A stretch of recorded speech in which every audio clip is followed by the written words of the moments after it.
Hi, my name is David Craker. I'm a geographer and a data dissemination specialist at the United States Census Bureau. I've been here for more than 20 years. My background is in studying geography, cartography, and I'm actually going to walk you through some of the concepts today. This is actually a larger course called the Ins and Outs and Whereabouts of Census Geography.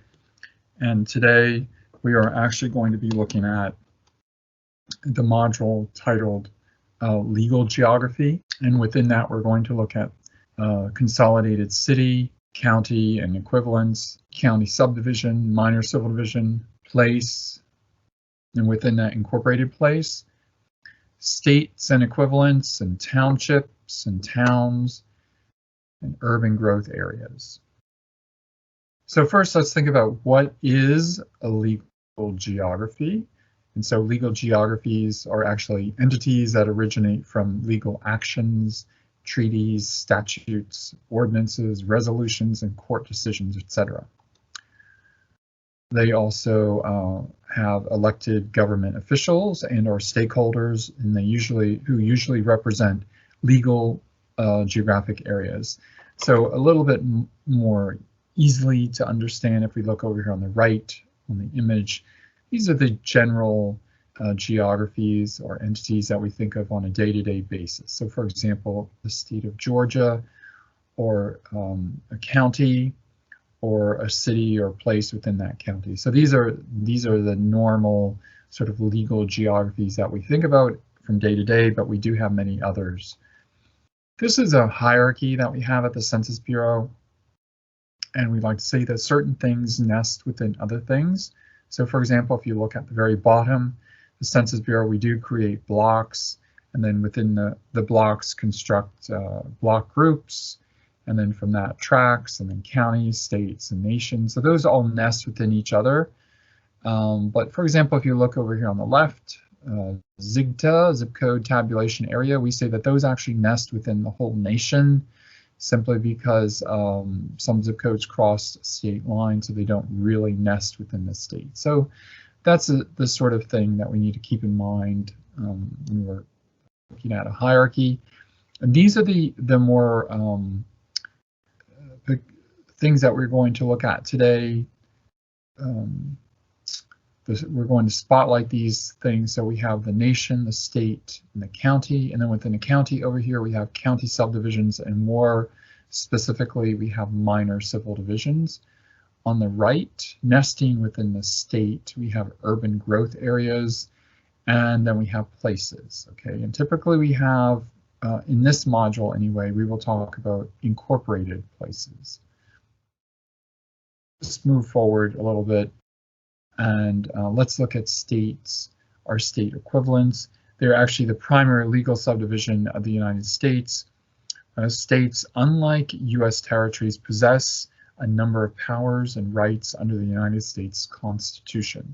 The District of Columbia, Puerto Rico, D.C., Puerto Rico, and the island areas, meaning U.S. Virgin Islands, Guam, American Samoa, and Northern Mariana Islands, are not states, but for Census Bureau purposes and for statistical purposes, they are considered the equivalent of a state. And so when you're looking for data, you would look for them in the area where you would find the states. We are not going through this alphabetically. Instead, we're going through it geographically, thinking our way down. So we just thought about states, and then nesting within the states. The first legal geography that we have are actually urban growth areas. They're legally defined entities within Oregon and Washington. They're defined around incorporated places and used to regulate urban growth. There's a regional boundary set in an attempt to control urban sprawl by mandating that the area inside the boundary be used for urban development and the area outside be preserved in its natural state or used for agriculture.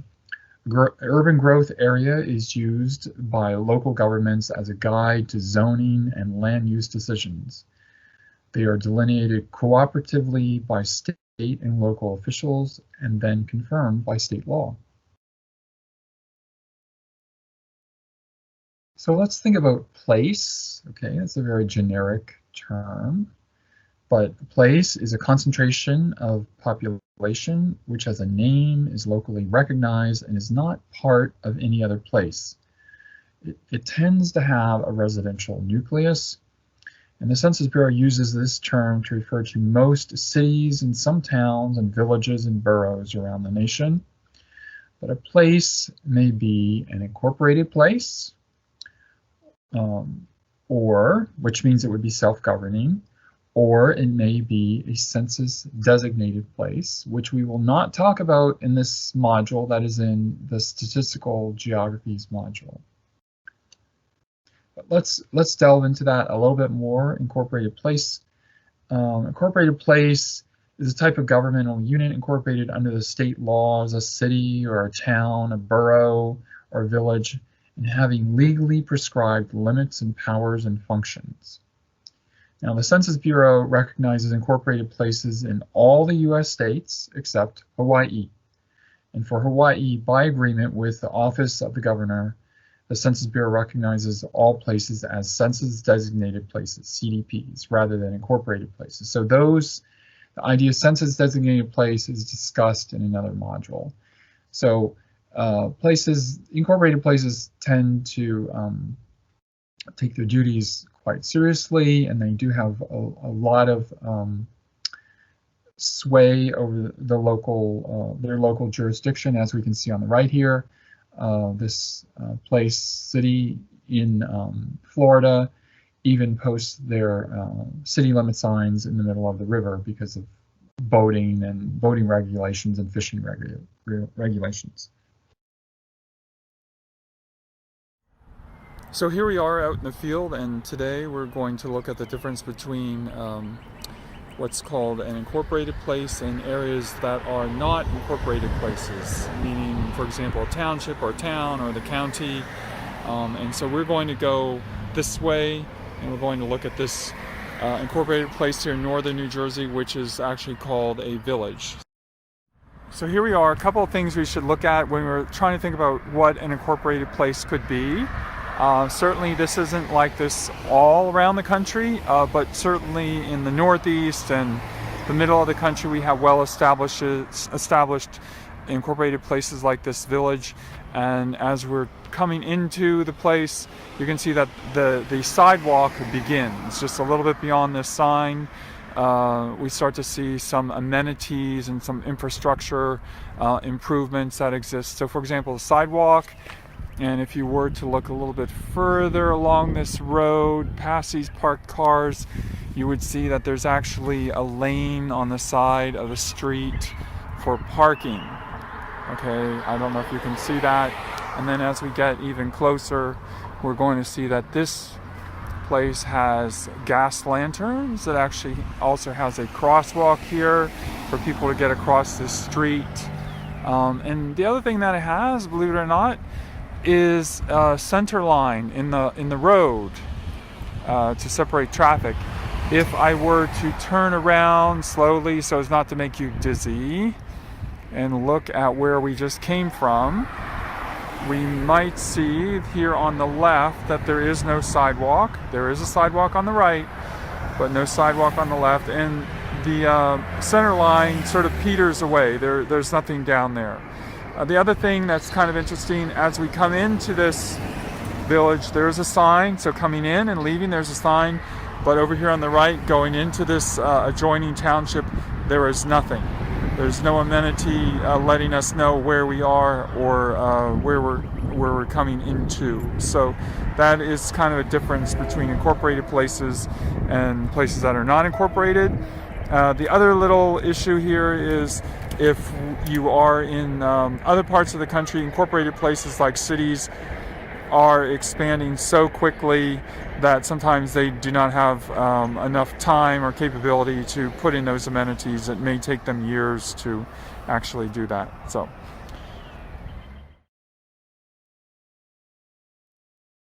All right, and so let's move on to county and county equivalents. So counties are the primary legal subdivision of most of the states. Counties have significant functions in all states except southern New England, where county governments have been abolished or partially abolished. But those entities remain for administrative or statistical purposes. We also need to think about the terminology. They are not called counties everywhere. So, for example, Louisiana, they're known as parishes. Alaska, they are called boroughs. And Puerto Rico, they're called municipios. We also need to think about the idea of independent cities. And so an independent city is a city that is not in the territory of any county or counties, with certain exceptions. Independent cities are classified by the United States Census Bureau as county equivalents. And most independent cities are located in Virginia, but also in Baltimore, Maryland, St. Louis, Missouri, and Carson City, Nevada are considered independent cities.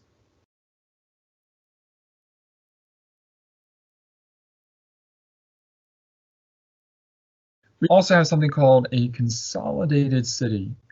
Okay, and this is not even listed in the geo-hierarchy, but let's just think about it a little bit. Consolidated city is an incorporated place that has combined its governmental functions with a county or sub-county entity, but contains one or more other incorporated places that continue to function as local governments within the consolidated government.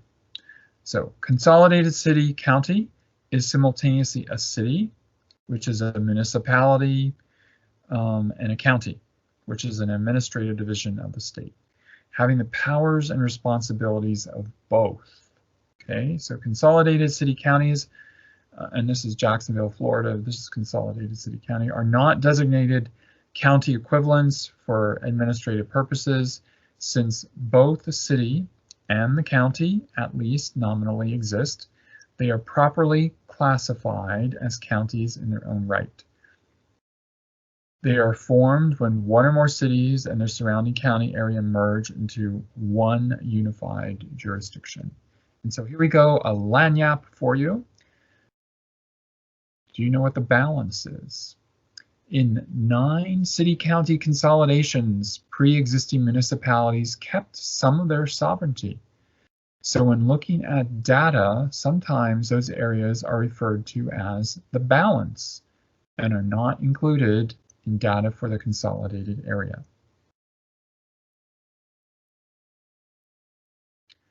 So let's move on to county subdivisions. And these are the primary subdivisions of divisions of counties and the equivalent entities. They include census county divisions, and we explain that over in the statistical module. Census sub-areas and minor civil divisions, and unorganized territories, and can be classified as either legal or statistical. Okay. So legal entities are termed minor civil divisions, and statistical entities can be either census county divisions or census sub-areas or unorganized territories. And we talk about those in that other module. But if we look over on this map of central Connecticut here, we can see that these are all county subdivisions. Some of these things, for example, Waterbury is actually or Naugatuck, south of Waterbury there. Those are both cities. And then to the right and to the left, we see Middlebury and Prospect, and those are actually towns or townships, but they all have equal sway, and we consider them to be county subdivisions. So I did mention minor civil division. A minor civil division or an MCD is the primary governmental or administrative division of a county or county equivalent in many states and territories, and of the equivalents in Puerto Rico and the island areas. The Census Bureau recognizes minor civil divisions are in 29 states, Puerto Rico and the island areas. And believe it or not, the District of Columbia has no primary divisions and is considered equivalent to an MCD for statistical purposes.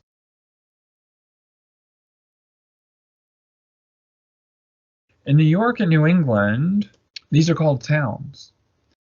And in most states, they are called townships. And in Puerto Rico, the MCD is called a barrio. So the term town is used in New England, New York, and Wisconsin. And they have specific responsibilities, and a degree of autonomy vary based on each state. So on the left, we have the New England towns, and on the right, we have Minnesota, New York, and Wisconsin that use the word town. Okay, but we also have in all the other states, they are called townships, but they are really county subdivisions, or what we call minor subdivisions. So let's move on to a little quiz that we have for you. In what part of the country are townships most prevalent?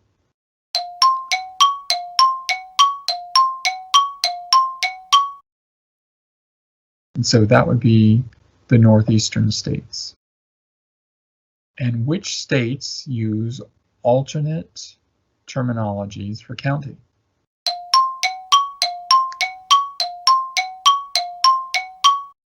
So do you remember this? Alaska uses the word borough, and Louisiana uses the word parish.